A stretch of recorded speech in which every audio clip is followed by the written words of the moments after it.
Everyone, and welcome to episode 76 of the All in Football Fantasy Premier League Show podcast. I am your host, the self-proclaimed FPL guru, Alex Rex, and joining me today are my usual suspects of Barry Stokes and Scott Williams. Lads, how are we doing, Barry? Is that a Wales shirt you're representing today?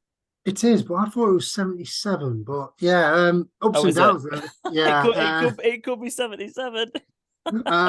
ups and downs, really. To be honest, Wales rugby team lost, but Wales football did the business, didn't they? So yeah, I'm happy. A bit of a yo-yo weekend, but you know, Do you know what you are right? It's 77 because 76 was the live one, wasn't it?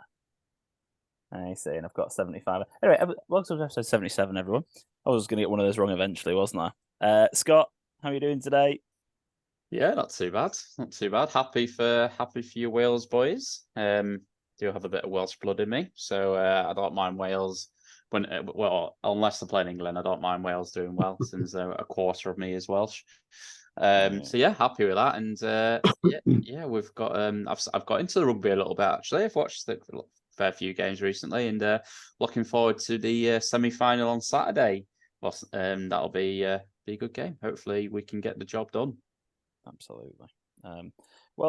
Thank you everyone for tuning in. We didn't do one last week. We were going to do a regular football chat one, but my son decided to be poorly.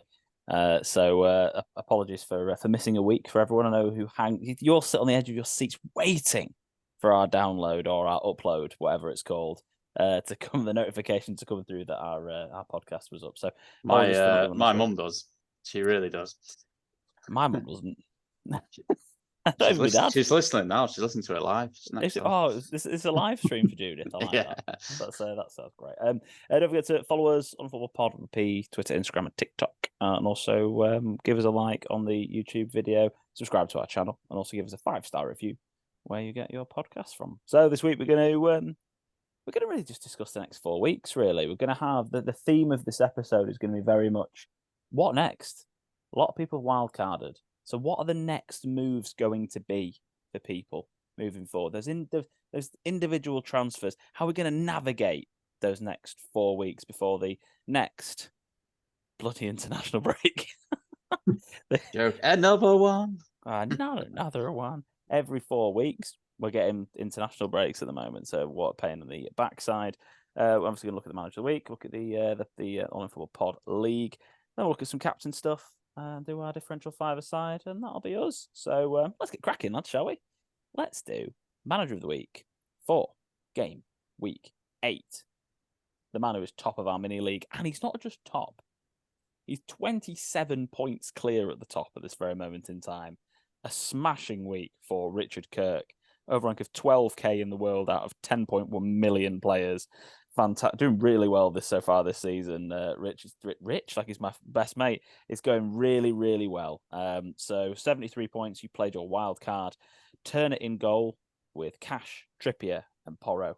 Then you went for Neto, Maddison, Salah, Son, and Ward-Prowse. Then you've got Watkins and Haaland up front.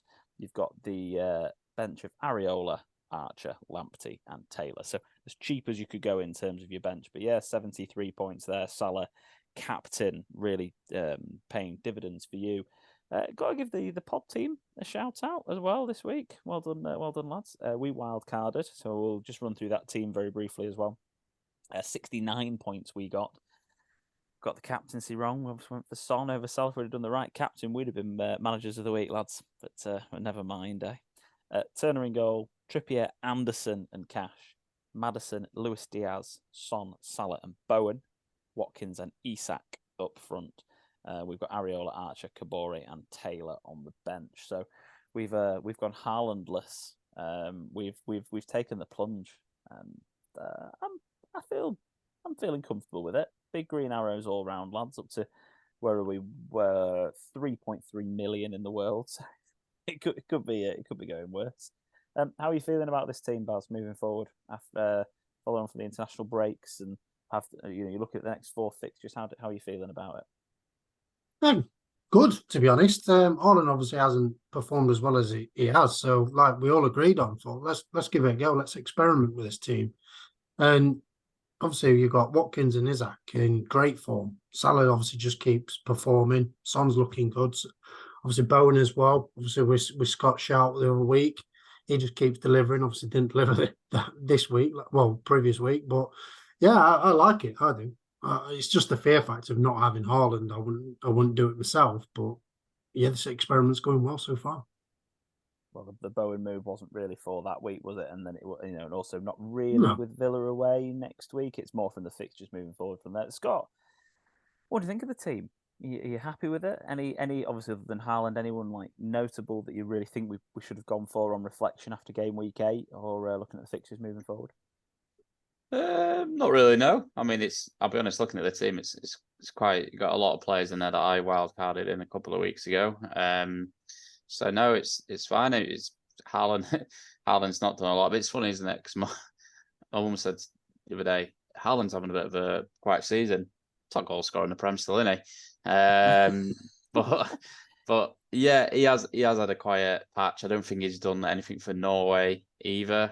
I know he definitely didn't do anything last game. They lost a bit of a crucial one there to Spain.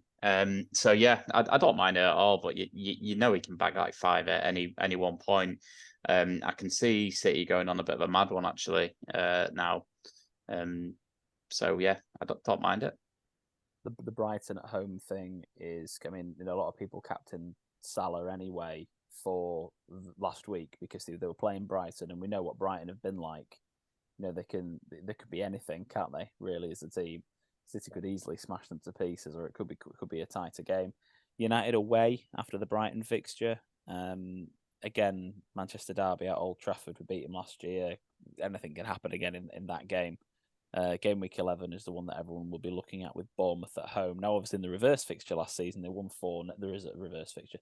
In the same fixture last season, they won 4-0, I think it was, and he didn't score any goals. So, yeah, and then Chelsea after that with Chelsea away. Chelsea actually, the back have not looked too bad. They can't really hit Barndo with a machine gun normally, but against a better team, that's for sure. They can beat Burnley and Luton, but they struggle against decent defenses generally. So again, that's probably going to be tight one. It's the Brighton at home. It's the 2 home games, isn't it? Brighton and Bournemouth, 9 and 11. Those are the 2 that really worry me for this team not being Haaland owners. It's the Salah stuff. That's Salah. You know what, Baz? I think Baz will feel the same way. 'Cause you didn't captain Salah this week, and neither Baz did you? No. Don't you feel like a bit? I don't know. I feel a bit cheated because me and you have had Salah all the time, and then these wildcarders come in, and that not only do they put Salah in the captain, I don't know. I just feel a bit annoyed. I feel like we discovered Salah at the start of this season, and they're all jumping on it. And obviously, I wildcarded him, and obviously wildcarded Sonny, and I thought, right, he's my captain, and then yeah, we know how that ended. So, I mean, if you look at that game, it's still the right decision to wildcard Son. Like the amount of chances they had, especially that first half, was frightening. That game gets played 9 times out of 10. I think Son is going to return double figures. It was the 5-a-side draft that we did, and then Porro missed that 1-on-1, and I was like, no, he's not put that wide. Don't talk about that to Scott. Voice of the people. How many votes did you get, Scott? How many votes did you get as well? I think you were like the most voted team to win. You got like 4 points, did you? Yeah, well, I had one playing him start. I don't know who that was. But I don't even know. I had Richarlison there. He should have had like 8 goals. Ridiculous, wasn't it? Let's just do another quick recap on the FPL league that we've got going here. Will Hughes in second, equal on points with Callum Burnett in third. Then Jimmy Barker having the Cinderella story of all Cinderella stories up there in fourth, and one of our previous winners of the mini league, not last year but the year before, Adrian Chippendale up there in fifth, having a very good start to the season. Lads, you're down in 16th, Baz, at the moment, not doing too badly, in quite a decent position to attack still moving forward. Scott and I are quite close together, I think. Yeah, we're only 4 points apart, Scott. You're 34th and I'm 38th. Your last start was all, is what you're saying, including the pod team. Even the pod, yeah. Yeah, we're all very used to that now, aren't we? It feels that way. It's been that way now for a couple of years, nearly. It feels That point anyway, Liam Ormsby in our nice little sandwich there with Steve Cousins. What a sandwich that is. An Ormsby Cousins sandwich. What a life. Let's have a look at the fixtures then for the next 4 weeks. Because there are some quite notable, really good runs, and there are some notable, quite bad ones. So if we start off at the top, we've got Villa with West Ham at home, Luton at home, Forest away, and Fulham at home. Some really good opportunities there for Aston Villa. So, Scott, note down that I'm going to ask you about Aston Villa in a minute. So just have it in your head. Arsenal underneath.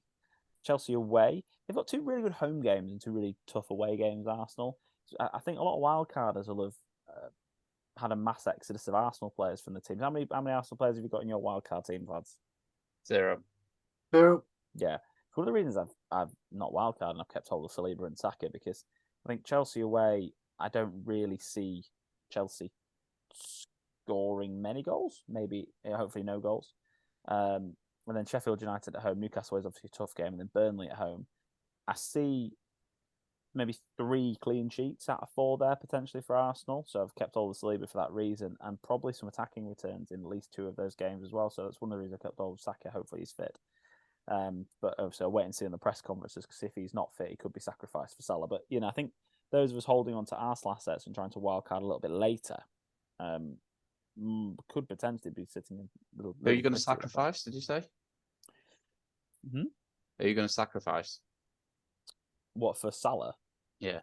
If Saka's injured, Saka. Oh, you're going to sacrifice him. I'm going to sack him. Yeah, sacrifice him. I thought you were going to make a joke about sacking him. Sacrifice. What's that? Scott Villa. Aye. Great fixture run. I'll be honest. Ollie Watkins might be going in my team, so can't wait for him not to return. I think Ollie Watkins has only not returned in 1 game week this season. Is that right? Including internationals, because he scored, didn't he? He did. Only Liverpool away is the only game he's not returned, and he's got 5, 5, 5, 2, 5, 9, 23, and 5. Those are his points returns this season. So only 1 really explosive game against Brighton. Which is Brighton's last 2 games against Villa and Liverpool haven't gone exactly to plan, have they? De Zerbi out, maybe, I don't know. But any Villa assets, Scott? Anyone other than Watkins? Diaby, definitely. I've had Diaby in a few weeks. Took him out last week because I wanted to get another Spurs player in. Again, not moaning too much about that game, but Kulusevski had chances to return like everyone else. Funny enough, the one that they kept on the pitch, I think the longest out of like Son and Maddison, I think Kulu came off later than them. So you can tell he was actually having a decent game. So yeah, Diaby's looked really, really good. He's so close to getting a really big haul, I think. He's been quite unlucky. He's had a couple of goals ruled out, very close offsides. He's had a few chances where he could have had assists as well. But he always looks like he's going to do something in the game, and he's an exciting player to watch. So I do like Diaby, and I do want him back in my team. So I might just go sod it and get him in for Kulusevski, but I don't know. But no, he's the one for me that sticks out. Baz, and anyone else from Villa for you? Got Cash, haven't you? Mm-hmm. I think he's looking like more of a winger. I know he used to play midfield when he were at Forest, and then obviously Villa transformed him into a wing back. So for me, I'd have Matty Cash. I've had Matty Cash from probably game week 3 or 4, and obviously he's been really, really good for me, and he's gone up in value about 0.3 million since then. So for me, it would be Matty Cash. Also, you can't rule out Douglas Luiz as well. Obviously, set piece specialist, tries and scores from actual corners, not even crossing it in. He tries and crosses it into the net, so that's always interesting.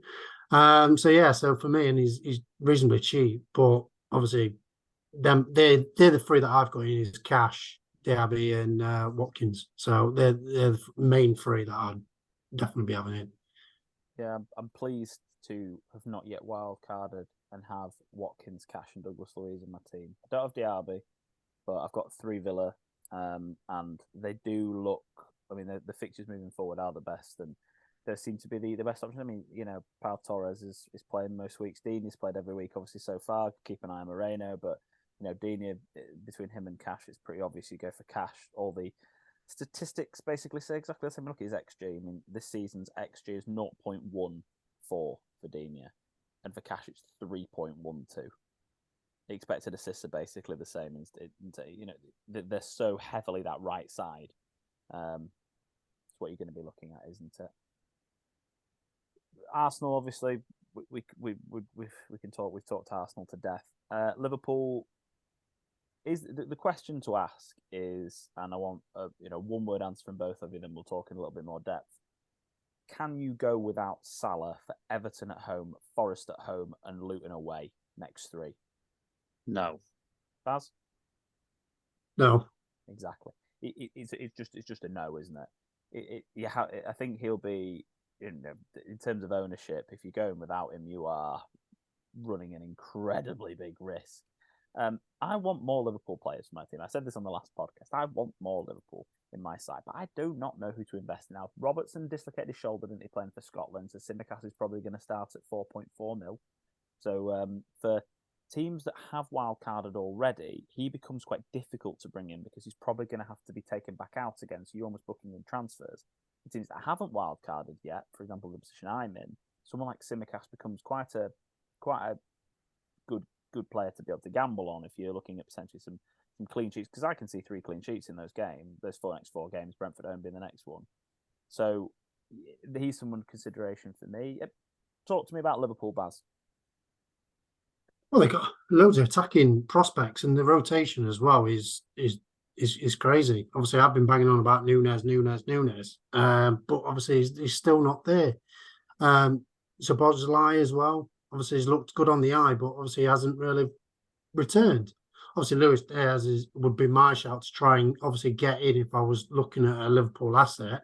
But I'm quite happy just having Salah, to be honest. Defensive-wise, I probably disagree with you. I don't think they're going to probably keep clean sheets. I think Everton's XG is quite high. It's a derby.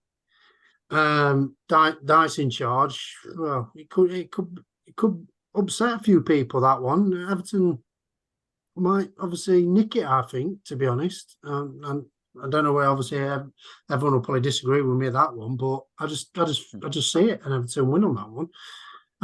You've been on the beers after that Wales win. Yeah, I'm still on the bender, yeah, I think. But yeah, I honestly think Everton's got a good chance there, to be honest. But obviously it's one of them. It's at Anfield, but yeah. I think probably I've had too many lagers at dinner. But yeah, it's just something there that I think that they'll probably nick a goal, but obviously if they're going to win, I don't know. I'm backtracking now, but yeah, I think. But yeah, for Liverpool assets wise, probably just 2 midfielders. I think forwards. Gakpo has obviously got a knock, and obviously my feelings about Gakpo. Nunes, obviously, you don't know which Nunes is going to turn up, so it'll be Luis Diaz and especially if he's going to start or not. I mean, so he had 7 appearances and 4 off the bench. I mean, I do get what you're saying about Liverpool clean sheets. They only had 1 this season, so I do understand what you're saying about. I'm not sure I can see 3 clean sheets in the next 4 games. I get that. Everton haven't scored in a derby for the last 3 derbies. Yeah, they haven't scored in the last 3 derbies. They beat 2-0 by Liverpool at Anfield, both those last 2 derbies in the Premier League as well. I know they've got a high XG, Everton, but I'm not so sure about it. But yeah, I think this is the point I'm making here in terms of Liverpool assets. So 59 points for Salah, the highest scoring player in the game, I think. Although with Watkins, they both scored more than Haaland this season in terms of FPL points. I will double check that in a second. But yeah, Darwin on 33, Szoboszlai on 29. He's 7 mil. It's just, if it was a bit cheaper, maybe. But then is Alisson is the next highest scoring player for Liverpool. I'm just really struggling with where else I'd invest because none of them are cheap. Scott, I just thought just Liverpool just not looked good enough for you to be panicking about trying to shove a couple of the players in the team. I agree with Baz. I'm well happy with just having Salah in there. They've been a weird team this season, Liverpool. like you said, only one clean sheet, red cards, lots of red cards. All Salah's, justified. All justified as well. yeah, but but you know, with Salah, he's not going to get sent off. He's not that type of player. It'd be a freak if he did. It's just a weird one. I wouldn't be getting the defenders in. I don't think the defenders are looking too amazing attacking wise either, really, compared to what they have done in previous seasons. So yeah, I'd be quite happy. Don't get me wrong, you know, if I was wildcarding, would I be looking at a Simicast if Robbo's out for a few weeks? Probably, because he's cheap. But other than that, I'd be staying well away. Just don't trust the defence this year, and they've not looked that exciting. If they've been winning games like 6-1, 5-1, I'd be like, ooh, do you know what? They're conceding a bit, but bloody hell, they look good attacking wise. But no, 2-1, 2-0s, 3-1s. They've not battered anyone yet. So, nah. But also massively disagree with Baz. No chance Liverpool's losing that game. At Everton, potentially, I get that, but not a chance. I think it'll be a bit of a drab one, that. The lunchtime kickoff on a Saturday after an international break doesn't excite me. Plus, Klopp's already got his excuses ready for if they do drop points anyway, hasn't he? Oh, definitely. It's interesting just to see the statistics, and Everton's expected goals conceded is 10.7 so far this season, and they've conceded 12. Liverpool's is 11.4, and they've conceded 9. So they've actually conceded less goals than they've been expected to concede, and they've only kept one clean sheet. So again, you know, statistics are saying all the right things about not getting a Liverpool defender in. And then in terms of goals scored, they've scored 18 goals off an XG of 17.23. So statistically, they're looking like they're scoring the amount of goals that they are. So they're going to stay scoring the same amount. Everton have scored half the goals Liverpool have scored, but off an XG of 15.7. So only 1.5 XG less. So again, not wrong, Baz, at all in terms of the XG numbers. I think, just in the Simicast thing, I think taking a short-term punt and gamble on him is fine. I probably wouldn't wildcard him because you're probably wildcarding yourself in a problem. For further down the line, I might consider transferring him in to free up some funds, just quite simply because I can wildcard him out in a couple of weeks. But yeah, I think we've concluded that I don't know who the hell else I'd buy. It's determined though, aren't you? It's like he's Cully slipped you a tenner or something and gone try and get some Liverpool players in. Because I'm sorry, but Everton at home, Forest at home, Luton away. Wow. Yeah, Luton away is tough. We all know that. That's why Spurs should have scored 74 goals in the first half. I think I'm happy from the pod team's perspective to take the gamble on Diaz. I think that could end up being couldn't have been good. Spurs, Fulham at home, Palace away, Chelsea at home, Wolves away. Still a decent run. Have we all got Maddison and Son at the moment? I've got both. Anyone else got any other player? You got Maddison and Son, you, Scott? Son and Kulu. Son and Kulu. Anybody else got any other Spurs players here? Nope. Negative. Yeah, again, I'm the same. I think in terms of defence, I wouldn't be looking at getting any of them in for these games either, even though, like, you know, they're playing Fulham, Palace, Chelsea and Wolves, who aren't very inspiring as attacking forces. But again, they're not the team that's keeping clean sheets. Luton should have got a goal as well. Yeah. That finish at the back post. Yeah. I don't know how he's not scored. Don't know what he's doing. He's gone with wrong leg. He has gone with his right, and he should have gone with his left. Yeah. Absolutely horrendous. But Spurs, I think the key question is, are we holding on to 2 assets, or are we going to happily move down to 1 to be able to free up some funds for other players from other teams? So are you holding on to your 2, Baz? And how long would you be holding on to those 2 players for? I'm probably going to hold on till after this game week, I think. I'm looking at potentially getting Sakharou because I just think he's the only player that's really consistent for Arsenal at the moment. And obviously, I don't want to not have him going into, obviously, Arsenal's good fixture run from game week. Could say 10 because after Newcastle game, the fixtures are quite good for Arsenal. Yeah. So that's why I'm thinking. But there's quite a few other teams that have got good fixtures coming up as well, like Arsenal, Brighton, West Ham, Palace as well. So there's a few there, and I'm thinking if I can't get Saka in regarding price wise, then there's a few other assets that I could potentially jump on. But it's the fear of not having Saka as well as Odegaard maybe, but obviously Saka would be the one that I'd be looking at getting in. Probably Maddison maybe, or if I can't afford that move, then I'll have to probably get rid of Son. Scott, what are you thinking? You've think- already talked about sacrificing Kulu. Would you sacrifice Son for potentially? I think I know you've got Salah already, so I'll definitely want to cover your perspective on your thing. But also, would you sacrifice Son for Salah moving forward as well? Yeah, I would. Yeah. I think after this Fulham game, Palace away just always seems like a tough fixture for me. I don't think it's an easy ground to go to. Chelsea, like you said, they're boring, but we say they're boring because there's not many goals in the game. So yeah.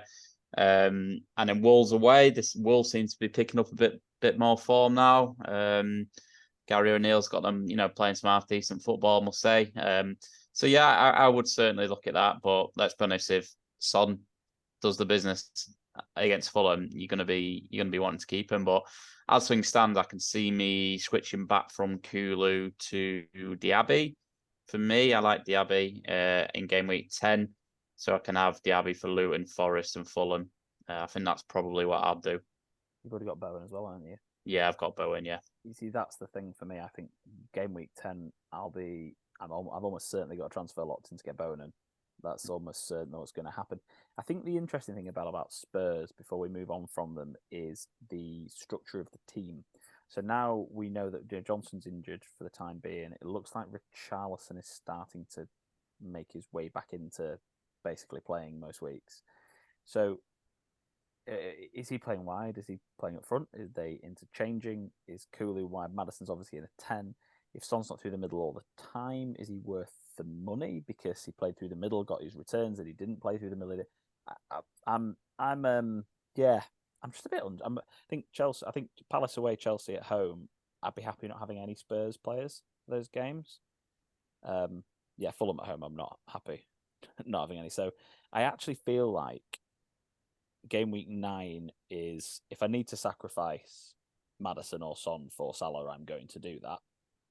But come game week 10, one of them's definitely getting sacrificed for Bowen. And if I've had to sacrifice Saka this week, then one of them's definitely getting sacrificed for Odegaard or Saka to come back into the team.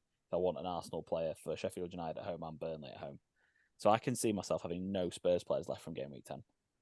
I think we will see. Son gets his hat-trick against Fulham, and as Scott said, I'm sat here going, how do I keep Son?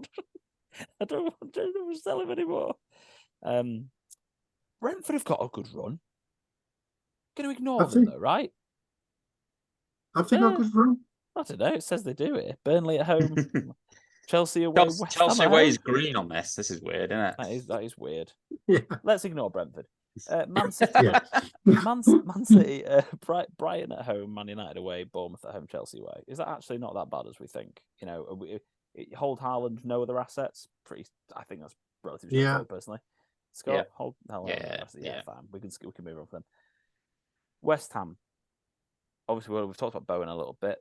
Are we looking at getting maybe another West Ham player in, or are we happy with Areola if you've got him and Bowen? Would you look at a third West Ham player for these fixtures?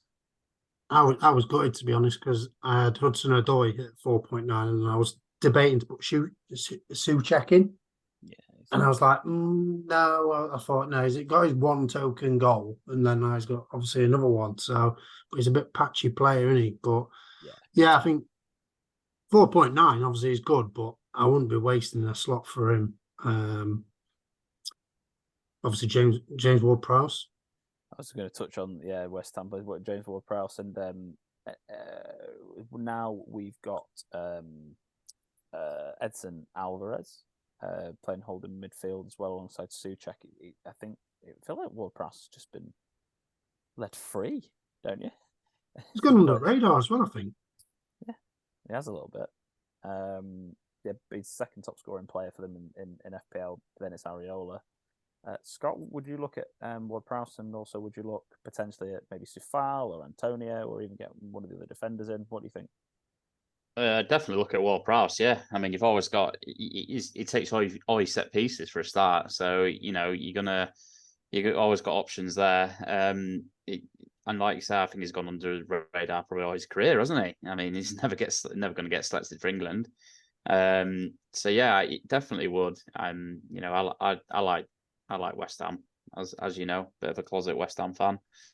And yeah, they've been really good.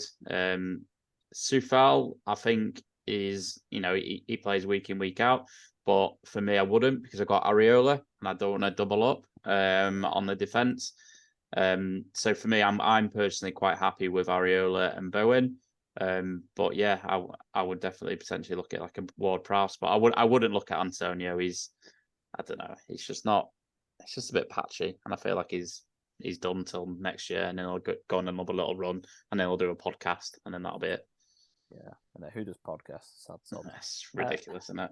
I know. Yeah, I think also I agree entirely with everything you guys just said. Areola and Bowen, fine. Ward-Prowse, yeah, seems like a really good option, but I wouldn't be wasting another midfield slot on him. I also wouldn't be doubling up on the West Ham defence, really. I know Soufal can get forward a bit, but yeah, I think if I was sat here with Areola and Bowen for game week 10 onwards, I'd be pretty happy with that. Yeah, pretty pleased with that one. Man United. Now, they've got Sheffield United and Fulham away with Man City at home in the sandwich, and then they've got Luton at home. I've now downgraded to no Man United players for all the obvious reasons. Anybody still got any United? Anyone considering any United? Have you still got Onana, Scott? I got Johnny Evans. He started, didn't he? He did start as well. I've got two United players. I've got Johnny Evans and I've got Højlund. Of course you do. Yes. I think Højlund. I don't know if I can afford Watkins, but if I can, I think he's coming out for Watkins potentially this week.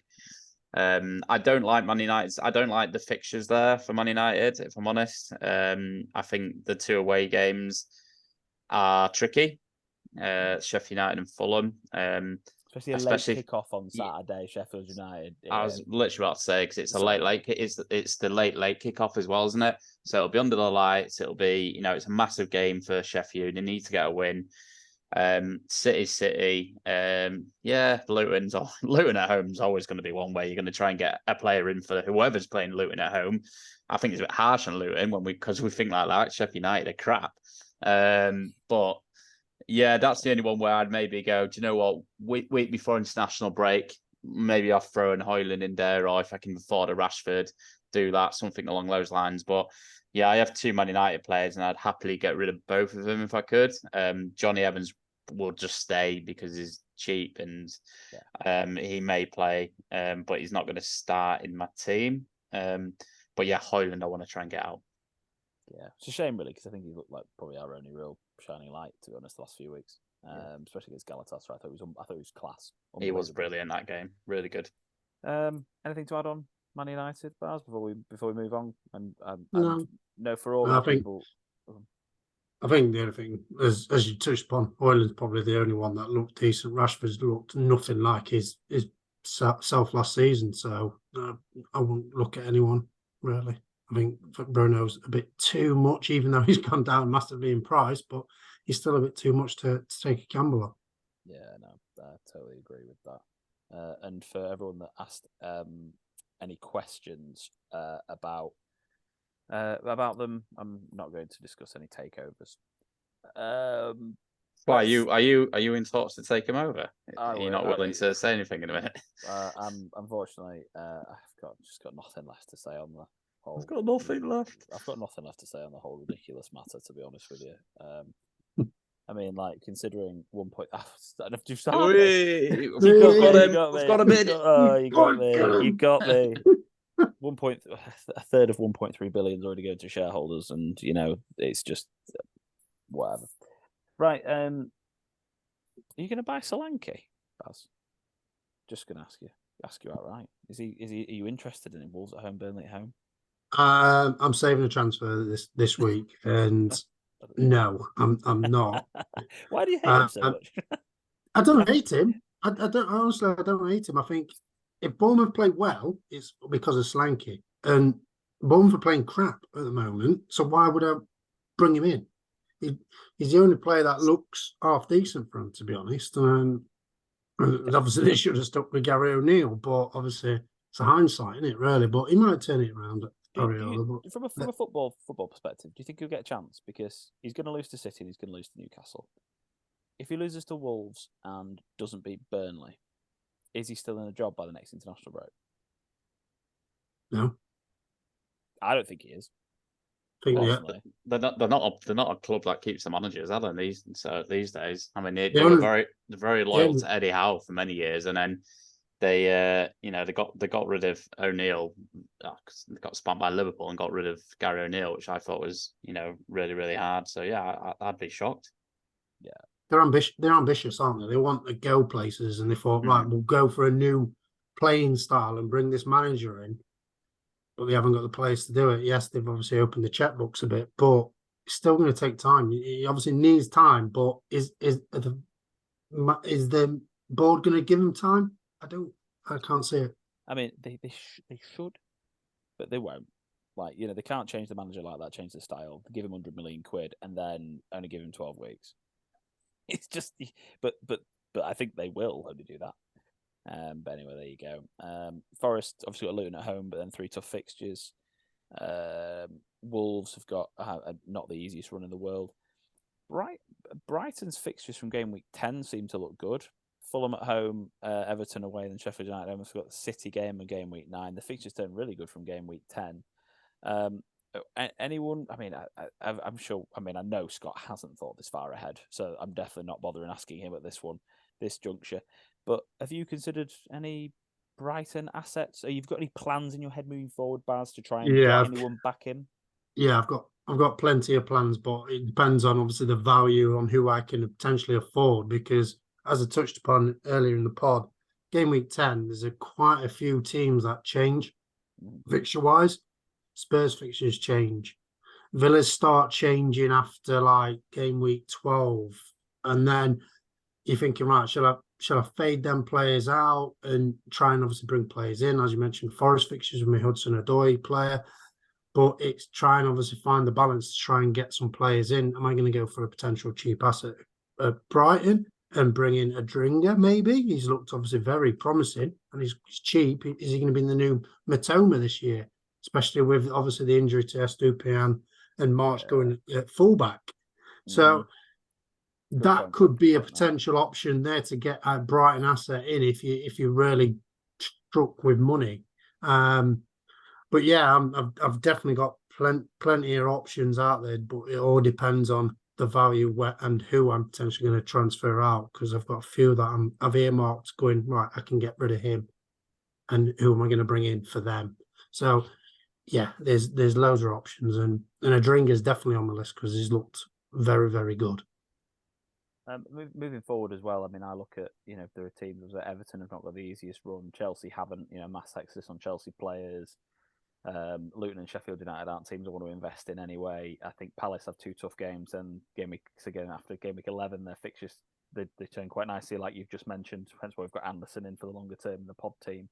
Last team I wanted to talk about, Scott, was Newcastle.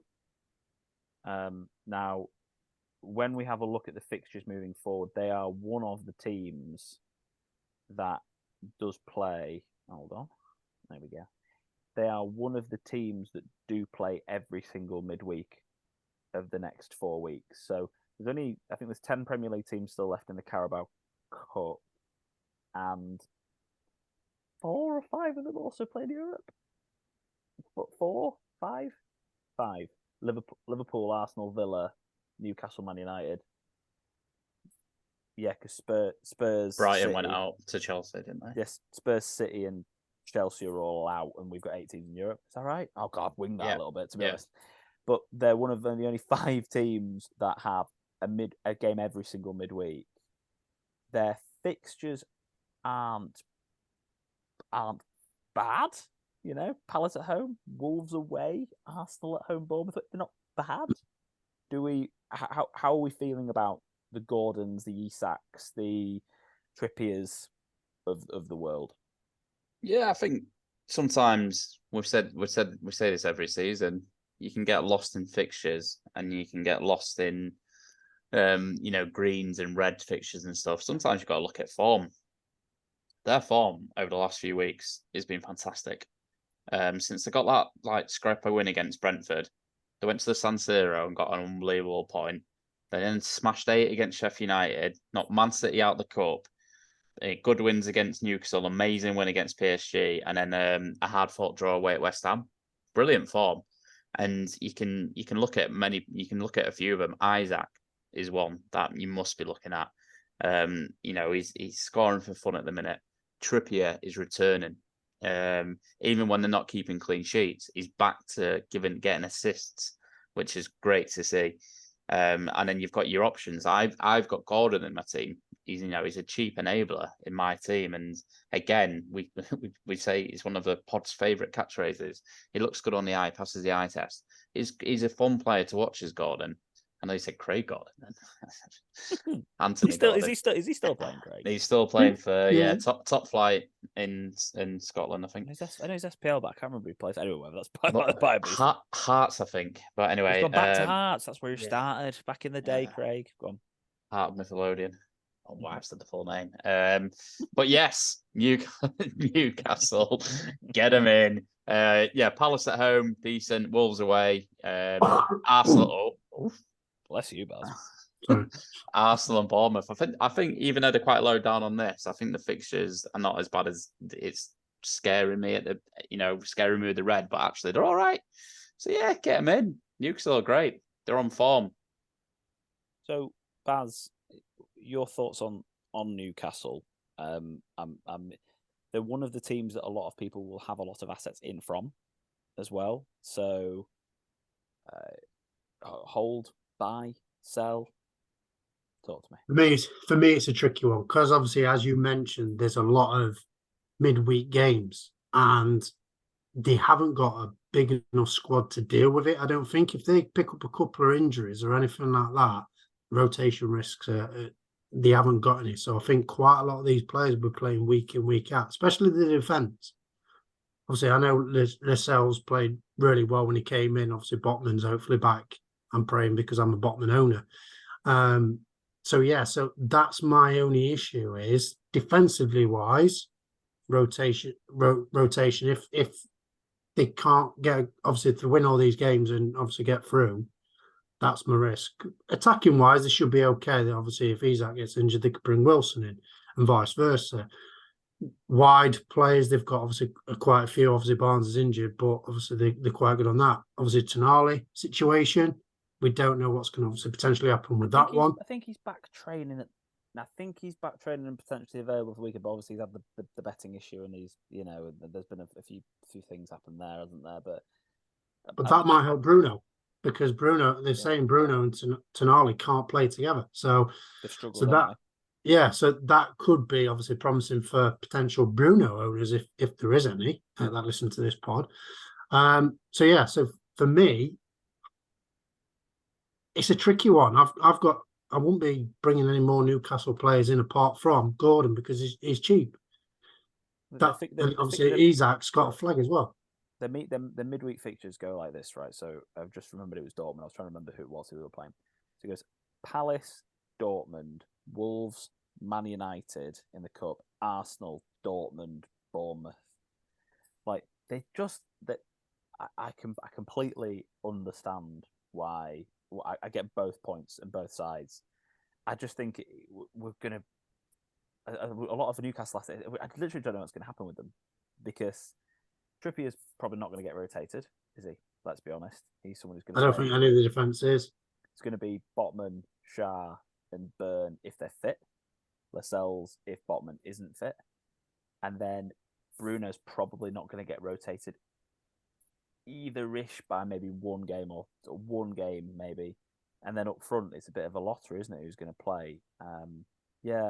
Tricky. Amrose looked really good as well. To be fair, it looks like he's coming back into his old self. Your long staffs look good. Yeah. I never thought I'd say that, but it looks good. It's like what Scott said. They're playing well. Obviously, every player is doing their job. Obviously, Longstaff's picking up some goals. So yeah. But my only fear was that issue. obviously playing week in, week out, playing obviously potentially the strongest team to get through to in Europe and have a good cup run and do well in the league. It's going to be tricky, but I don't think the squad's going to. If you're winning, they'll just want to keep playing, won't they? You know, so momentum and that. Like, and I don't think Eddie Howe's not a manager for rotating too much. I agree with the defense. He just seems to love that defense and trust them so much. I think like you'll see maybe a Alma on, and you'll see a Jacob Murphy coming in for like one of them, like one game starting, things like that. But yeah, I think I just love Newcastle. They're great. They're a hold, aren't they? Then by the sound of it, I'm probably the only person who doesn't have Trippier, and I've got Botman. I just don't. I'm probably just not going to buy him. I'm probably just roll without him and know that he's going to really hurt me. He's going to be the player that's going to hurt me. So you haven't got Trippier and you haven't got Salah? Well, I have Salah this week. Oh. I will have Salah, no matter what happens. That's why he's very low down in the leagues, mate. Yeah. This is why you're not doing well, Al. No, I mean, Salah will be... He's probably got Kane in there, hasn't he? Have you got Hart? Yeah, he's got... Haaland will get captain, though, mate. Haaland will get captain when he scores. Yeah... but Salah's definitely in this week, but I think Trippier is the guy that I'm going to be most scared of and go without and gamble on a little bit. Right, I think that covers off our chat. Let's get on to our differential five-a-side pick, shall we, Baz? Shall we get into this? Yeah. What were the scores of those last week, and who gets to go first this week, Scott? Who gets to go first this week? We know who's going first, mate. Scores on the doors was Scott got a whopping 5 points. 5 points, that's a disgrace, isn't it? 5 points. He's got 96 in total. Then obviously Alex was second. He got 13 points. He's got 125, so he's actually winning the whole thing. And then there was me, won 22 points. I had Vicario in goal, who got 7. Colwell 2. Willian 10. Even though he trolled me at the end with a last-minute goal, but he played really well. My man, obviously, who's betting on roulette with Zanoli. And Edward. So yeah, I'm on 112, so I'm in second place. But obviously Scott gets first pick, then Alex, then me. Scott. Hi, mate. Who are you picking? Let's go for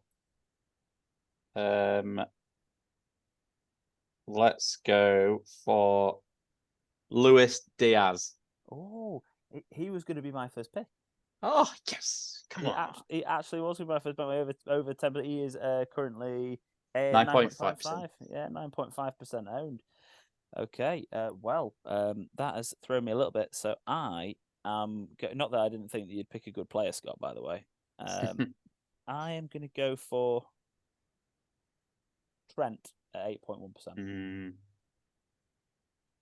I went for Saw. Oh, here he is doing his Sa. Which Sa? Ishmael? Jose. Oh, pressure. I wonder if I can get through it without making any errors this time. I don't think so. I've not put the thing. I was going to do a graphic this week, but I've been too busy. Is it on the screen? How many do we have on the 10%? How many picks do we get? 1. Oh, 1. You've done 1. Yeah, you've done your 1 under 10. That's it. 1 under 5, 1 under 1. Come on. That is a bit harsh. We've been doing it for about 4 weeks now, Scott. That's ridiculous. I can't believe it's not more than that. This defender mid and attacking the goalkeeper. Oh, yeah. Let's go for this person under 1%. Matthias Cunha. Oh, here he is. I like the Wolves pick against Bournemouth away. I like that. I don't know how much what his ownership is, to be honest. 0.7%. Ah, fine. I am gonna go for Kulusevski at 2.3%. We've said him on pod. I'm going for Tsimikas. Under 1. I like that for the under 1, Baz. He was definitely on my list for under 1, but I thought I'd go for the Trent first. Nice pick. And I filled in a little bit of time to go back to Scott Williams. Let's go for this person then. And you're never going to guess who this is. This is a great pick, I think. Proper stalling for time. Let's go for Douglas Luiz. Okay. 3.6%. Nice. I am going to go for I'm going to go for Morgan Gibbs White at 1.5% owned. Ooh. I'm going for my under 10 and I'm having Almiron. Nice big Baz again. I see some good teams we're picking here. It's going to be close. I'll probably get no votes again, but I got. That's the only thing I do win. I will win the votes. I'm winning. I no, will. That was my team. Right, good, Scott. Defender and goalkeeper. Yeah, do you know what? I actually knew I defended and a goalkeeper, so I'm pretty happy with that. Who's this person got? Fulham. Yeah, let's go for Mickey van der Ven. I am going to go for Baz's best mate, Dom Solanke. 2.8% owned. I don't know. I don't know how many under 10 I've had. You've had one. Oh, I'm going for Chris Wood.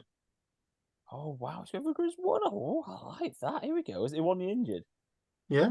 There you go. So Baz knows his injuries. Baz has been listed Ben Dinnery. Anyone needs any injury updates? Ben Dinnery is the man to follow on Instagram and Twitter. We're filling again for Scott. Yeah, I'm doing plugs for people that I've talked to on Twitter before. Let's go for David Raya. Go. Yeah, it's a great pick. This is pretty strong. Pretty strong pick. And I am going to go for.